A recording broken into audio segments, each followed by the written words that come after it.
Assalamualaikum warahmatullahi wabarakatuh. Perkenalkan nama saya Gi Bagus Lambang dengan NIM 22073017 dan rekan saya.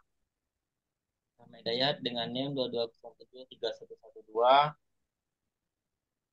Baik, di sini saya dan juga Rahmat merupakan dari kelompok 6, di mana kami akan mempresentasikan hasil observasi kami tentang manajemen sumber daya manusia yang kami lakukan di PT Toyota Auto 2000 Batik. Baik, langsung saja kita masuki untuk topik-topik pembahasannya.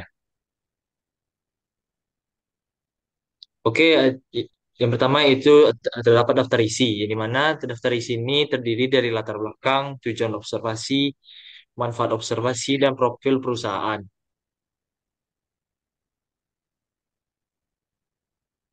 Selanjutnya yaitu hasil, pada daftar isi terdapat hasil pengamatan, kemudian analisis, 7 kesimpulan.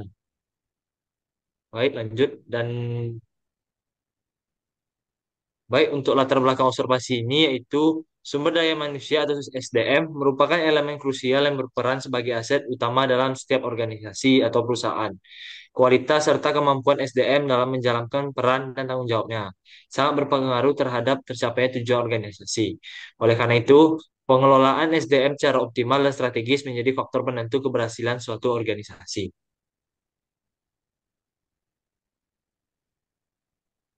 Selanjutnya yaitu tujuan observasi. Yang pertama yaitu memperoleh gambaran nyata tentang praktik pengelolaan sumber daya manusia di perusahaan. Yang kedua, memahami penerapan konsep dan teori manajemen sumber daya manusia dalam konteks perusahaan yang sebenarnya. Ketiga, meningkatkan kemampuan mahasiswa dalam menganalisis dan mengevaluasi praktik pengelolaan sumber daya manusia. Keempat, mempersiapkan mahasiswa untuk menjadi praktisi manajemen sumber daya manusia. Manajemen sumber daya manusia yang kompeten dan profesional. Yang kelima yaitu memberikan pengalaman langsung mengenai lingkungan kerja, budaya organisasi, dan dinamika manajemen sumber daya manusia.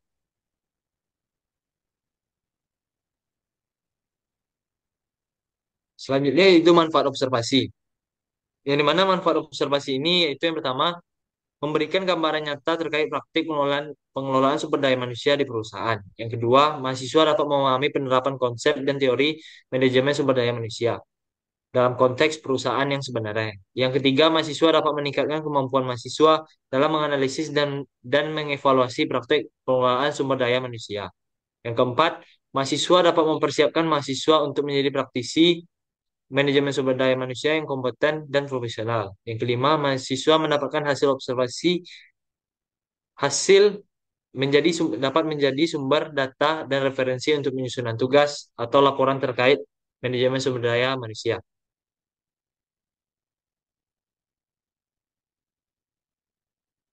Yaitu selanjutnya itu profil perusahaan. Ini mana sebelum dikenal sebagai Toyota Auto 2000, perusahaan ini bernama PT Astra International, Toyota Sales Operation. Manajemen PT Astra International, Toyota Sales Operation memilih untuk memperkenalkan nama Auto 2000 karena lebih singkat, mudah diingat oleh masyarakat, serta mencerminkan kesiapan perusahaan dalam menghadapi era tahun 2000-an. Lanjut, Mat. Baik, ini merupakan struktur organisasi Auto 2000 Katip yang saya dapat pada yang kami dapatkan saat melakukan wawancara kemarin, di mana terdapat ada Kacap yaitu Teddy Marisa sebagai kepala cabang, kemudian ada Muhammad Khairul Rasid sebagai admin head, kemudian ada Hari Subagio sebagai kabeng. Di sini terdapat yaitu booking service, service officer, foreman, teknisi terbagi dua, kemudian ada THS, Toyota Home Service, kemudian ada petugas gudang dan valet, kemudian ada service plus.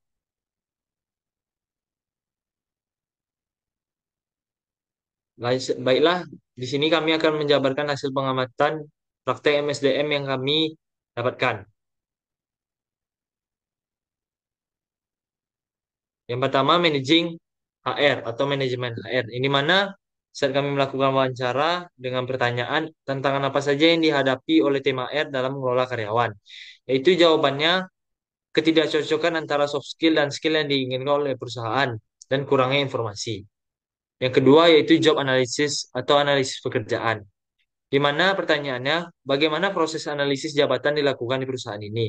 Jawabannya, Untuk proses analisis jabatan berdasarkan departemen masing-masing di PT tersebut. Karena setiap departemen memiliki proses analisis jabatan yang berbeda-beda. Yang ketiga yaitu personal planning and recruiting, di mana perencanaan sumber daya manusia dan rekrutmen. Pertanyaannya, apakah ada perbedaan pendekatan rekrutmen untuk posisi staf dan manajerial? Jawabannya berbeda karena untuk di manajemen untuk staf sendiri bakalan ada tahap-tahapnya dan untuk manajerial nanti akan dilakukan tes oleh PT Astra. Selanjutnya yaitu employee testing dan selection test selection atau seleksi tes dan seleksi karyawan, di mana pertanyaannya tes apa saja yang digunakan dalam proses seleksi calon karyawan, di mana terdapat tes interview, kemudian ada interview atau wawancara, kemudian ada tes psikotes, dan terakhir ada tes kesehatan. Yang kelima yaitu interview kandidat atau wawancara kandidat. Yang dimana pertanyaan kami, apakah wawancara dilakukan secara online, offline, atau hybrid? Di mana untuk di PT Auto 2000 sendiri itu melakukan wawancara secara offline atau tetap muka. Kemudian untuk topik keenam yaitu training and developing employees, pelatihan dan pengembangan karyawan. Di mana pertanyaannya, jenis pelatihan apa saja yang diberikan kepada karyawan? Ini mana pelatihan, jawabannya, pelatihan dilakukan berdasarkan departemen masing-masing dan memiliki tingkatan, yaitu S1, S2, dan S3. Dan terdapat juga tingkatan lain seperti level 1, level 2, dan level 3. Dan pelatihan ini akan dilakukan setiap tahunnya. Yang ketujuh yaitu performance management and appraisal atau manajemen kinerja dan penilaian. Dari mana pertanyaannya, eh, bagaimana sistem penilaian kinerja karyawan diterapkan? Mana jawabannya yaitu berdasarkan KPI-nya masing-masing. Kemudian yaitu topik 8 yaitu establishing strategic pay plans atau perencanaan strategi pengkajian. Di mana pertanyaannya, apakah sistem pengkajian dikaitkan dengan kompetensi dan tanggung jawab kerja? Tidak. Karena untuk sistem pengkajian ini tidak dikaitkan dengan tanggung jawab kerja, tapi sistem pengkajian ini berdasarkan daerah masing-masing atau berdasarkan UMR daerah tersebut. Kemudian nomor 9 yaitu benefit and service atau tunjangan dan layanan. Pertanyaannya, apa saja tunjangan dan fasilitas yang diberikan kepada karyawan? Yaitu tunjangan transportasi, tunjangan makan, dan tunjangan kesehatan. Dan di situ terdapat juga tunjangan-tunjangan yang dapat di perusahaan tersebut. Kemudian eh, selanjutnya untuk topik 10 yaitu employee safety and health atau keselamatan dan kesehatan kerja, ini mana apakah ada pelatihan dan program rutin terkait K3? Untuk pelatihan dan program K3 ini ada dilakukan dan biasanya dari PT Auto 2000 ini sendiri akan ditunjuk beberapa orang, nanti mereka akan dikirimkan ke pusat untuk melakukan program dan pelatihan tentang K3. Kemudian untuk topik 11 yaitu Managing Global Human Resource atau manajemen sumber daya manusia global. Di mana pertanyaannya, apakah ada perbedaan kebijakan HR antara kantor pusat dan kantor cabang? Di mana jawabannya tidak ada, karena kebijakan HR kantor pusat dan cabang itu sama. 12 yaitu pay performance and financial incentive, yaitu gaji berbasis kinerja dan insentif keuangan. Itu pertanyaannya, apakah perusahaan menerapkan penghargaan berbasis kinerja? Jawabannya ada. Ini yang biasa ada dilakukan dalam satu kali setahun dan ada juga dilakukan satu kali sebulan. Perusahaan akan memberikan insentif kepada karyawan apabila mencapai target atau melebihi target. Selanjutnya, pertanyaan selanjutnya, bagaimana pengaruh insentif terhadap motivasi dan produktivitas? Apabila insentifnya semakin bagus, maka semakin bagus juga motivasi dan produktivitasnya. Dan apabila kurangnya insentif kurangnya insentif, maka motivasi dan produktivitas tersebut akan menurun. Kemudian pertanyaan selanjutnya itu, apakah insentif juga diberikan dalam bentuk non-finansial, seperti penghargaan, pelatihan luar negeri, dan ada juga fleksibilitas kerja. Di PT Auto 2000 ini sendiri ada, yaitu mereka akan melakukan seperti memberikan penghargaan, kemudian ada memberikan pelatihan, dan juga pelatihan luar negeri, dan fleksibilitas kerja. Kemudian Pertanyaan selanjutnya, jenis insentif keuangan apa saja yang diberikan kepada karyawan? Di mana insentif keuangan yang itu di PT 2000 ini, PT Auto 2000 ini, Katip, hanya dalam berbentuk uang. Untuk jalan-jalan itu berdasarkan program masing-masing, berdasarkan SPV yang ada di cabang dan tiap cabang berbeda. Contohnya untuk jalan-jalan ini biasanya seperti contoh itu family gathering.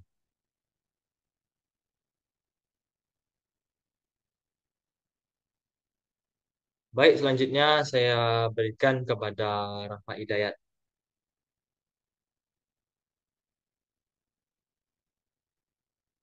Baik, terima kasih kepada moderator. Di sini saya akan melanjut.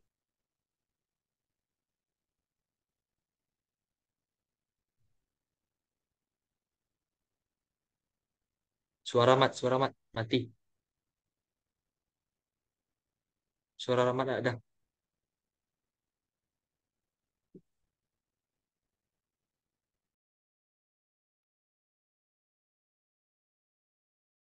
Halo, sudah terdengar? Uh, Baiklah, selanjutnya di sini saya akan melanjutkan topik pada penyajian, yaitu analisis tentang praktek MSDM di PT Toyota Auto Ribu. Di sini terdapat beberapa pertanyaan dari beberapa poin.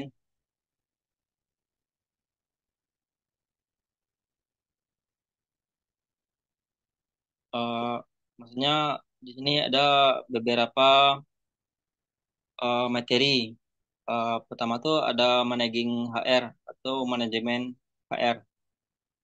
Itu temuannya di sini tim HR menghadapi tantangan utama berupa ketidaksesuaian antara soft skill karyawan dengan kebutuhan perusahaan serta keterbatasan informasi yang mendukung pengelolaan SDM. Di sini uh, kita uh, telah menganalisis hal ini menunjukkan perlunya peningkatan dalam proses rekrutmen dan pelatihan agar keterampilan yang dimiliki karyawan lebih relevan dengan kebutuhan operasional perusahaan. Sistem manajemen data HR yang lebih terintegrasi juga dibutuhkan untuk mengatasi informasi. Kemudian pada poin yang kedua yaitu job analisis atau analisis kerjaan. Nah, di sini temuannya itu analisis jabatan dilakukan berdasarkan masing-masing departemen dengan pendekatan yang berbeda-beda. Nah, di sini kami menganalisis uh, meskipun pendekatan yang berbeda memungkinkan fleksibilitas dan kurangnya uh, standarisasi bisa menimbulkan inso inkonsistensi dalam struktur jabatan antar departemen. Diperlukan panduan umum atau framework analisis jabatan yang seragam. Nah, kemudian pada poin yang ketiga, uh, personal planning dan rekrutmen atau perencanaan SDM dan rekrutmen. Nah, di sini temuannya itu rekrutmen staf dilakukan oleh cabang, sementara posisi manajerial direkrut melalui program MT oleh pusat. Nah, di sini kami menganalisis bagian tanggung jawab rekrutmen ini cukup efektif, namun perlu dipastikan bahwa komunikasi antara cabang dan pusat berjalan optimal agar kualitas rekrutmen tetap terjaga. Kemudian pada poin yang keempat yaitu ada employee testing and selection atau bisa disebut juga dengan tes dan seleksi untuk karyawan. Nah, di sini temuannya itu tes seleksi meliputi wawancara, psikotes dan tes kesehatan. Nah, di sini kami menganalisis proses seleksi cukup kompetitif akan lebih baik jika dikembangkan, ditambahkan penilaian terhadap soft skill dan kemampuan adaptasi. Mengingat hal ini menjadi tantangan utama yang diidentifikasi. Kemudian pada poin yang kelima, interview kandidat atau wawancara pada kandidat. Nah, di sini temuannya itu wawancara dilakukan secara offline atau secara tatap muka. Nah, kami menganalisis di sini yaitu wawancara tatap muka memungkinkan penilaian lebih menyeluruh. Namun, perusahaan dapat mempertimbangkan metode hybrid untuk efisiensi terutama tahap awal pada seleksi. Kemudian pada poin yang keenam, training and development atau pelatihan dan pengembangan.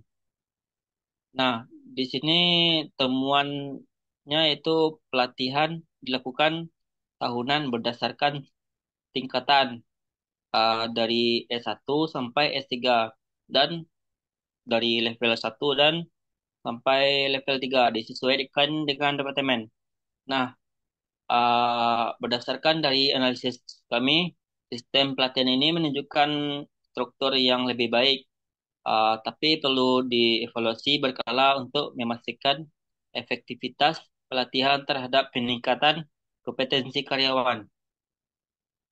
Nah, selanjutnya pada poin yang ketujuh, performance management, manajemen appraisal atau manajemen kerja dan penilaian. Nah, di sini temuannya itu penilaian dilakukan berdasarkan PPI atau bisa disebut dengan performance indikator. Nah, di sini kami menganalisis sistem PPI membantu objektivitas penilaian, namun efektivitasnya tergantung pada sejauh mana indikator kinerja tersebut relevan dan terukur secara realistis. Kemudian ada poin yang ke-8, strategi pipeline atau strategi penggajian. Nah, temuannya itu di sistem penggajian tidak dikaitkan dengan kompetensi atau tanggung jawab, tapi berdasarkan wilayah. Nah, analisis kami di sini yaitu model ini memungkinkan kurang motivasi karyawan berkinerja tinggi, disarankan untuk memulai mempertimbangkan unsur kompetensi dan kontribusi individu dalam sistem penggajian.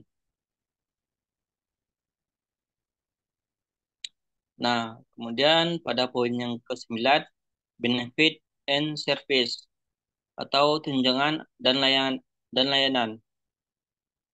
Nah, temuannya di sini yaitu tunjangan yang diberikan meliputi transportasi, makan, dan kesehatan. Nah, seharusnya tunjangan dasar sudah terpenuhi, namun perlu dieksplorasi fasilitas tambahan untuk meningkatkan kesejahteraan dan loyalitas karyawan, seperti program keseimbangan kerja hidup. Kemudian pada poin yang ke-10, employee safety and health atau keselamatan dan kesehatan kerja. Nah, temuannya di sini yaitu terdapat pelatihan dan program rutin terkait K3. Seharusnya hal ini menunjukkan komitmen perusahaan terhadap keselamatan kerja. Penting untuk terus memantau efektivitas program dan melakukan evaluasi risiko secara berkala. Nah, pada poin yang ke-11, managing global HR atau manajemen SDM global. Nah, temuannya di sini yaitu tidak ada perbedaan kebijakan HR antara pusat dan cabang. Nah, seharusnya konsisten kebijakan HR merupakan keunggulan yang mendukung budaya perusahaan yang solid. Namun, fleksibilitas lokal tetap perlu dipertimbangkan sesuai kebutuhan operasional cabang. Nah, pada poin yang ke-12, pay for performance and incentive atau insentif kinerja. Nah, dari temuan tersebut ada beberapa poin. Yang pertama, tersedia insentif kinerja bulanan dan tahunan. Kemudian, insentif memenuhi motivasi dan produktivitas secara langsung. Kemudian, terdapat insentif non-finansial seperti pelatihan luar negeri, penghargaan, dan fleksibilitas kerja. Dan yang terakhir, insentif finansial hanya berupa uang. Kegiatan tambahan tergantung pada program SPV masing-masing cabang. Nah, seharusnya pemberian insentif berbasis kinerja sudah selesai dengan prinsip reward manajemen yang efektif. Nah, dari materi yang telah dijabarkan oleh saya dan teman saya tadi dapat disimpulkan bahwa kegiatan observasi merupakan salah satu metode pembelajaran yang efektif dalam mata kuliah manajemen sumber daya manusia atau MSDM. Nah, melalui kegiatan ini mahasiswa memiliki kesempatan untuk melihat secara langsung bagaimana praktik itu dikelola oleh SDM dan diterapkan di lingkungan organisasi. Nah, selain dari itu, observasi ini membantu mahasiswa memahami penerapan konsep dan teori MSDM dalam situasi yang nyata, serta mengembangkan keterampilan yang relevan untuk menjadi praktisi SDM yang kompeten dan profesional di masa depan. Nah, uh, dapat disarankan dari kegiatan tersebut tentang SDM ke PT Auto 2000 pada mata kuliah manajemen sumber daya manusia. Merupakan pembelajaran yang sangat berharga bagi mahasiswa karena dapat menambah pengalaman dan wawasan bagi mahasiswa dengan perencanaan, persiapan, dan pelaksanaan yang matang. Kegiatan observasi ini dapat diberikan manfaat yang maksimal bagi mahasiswa dalam memahami dan menerapkan konsep MSDM dalam dunia kerja. Nah, sekian dari uh, penjabaran dari saya kembalikan kepada moderator. Saja penjelasan dari kelompok kami mengenai wawancara yang kami lakukan di PT Toyota Auto 2000, Katip tentang manajemen sumber daya manusia yang dilakukan di PT tersebut. Mungkin mohon maaf dari kelompok kami apabila ada kekurangan terkait informasi. Saya tutup dengan Assalamualaikum warahmatullahi wabarakatuh.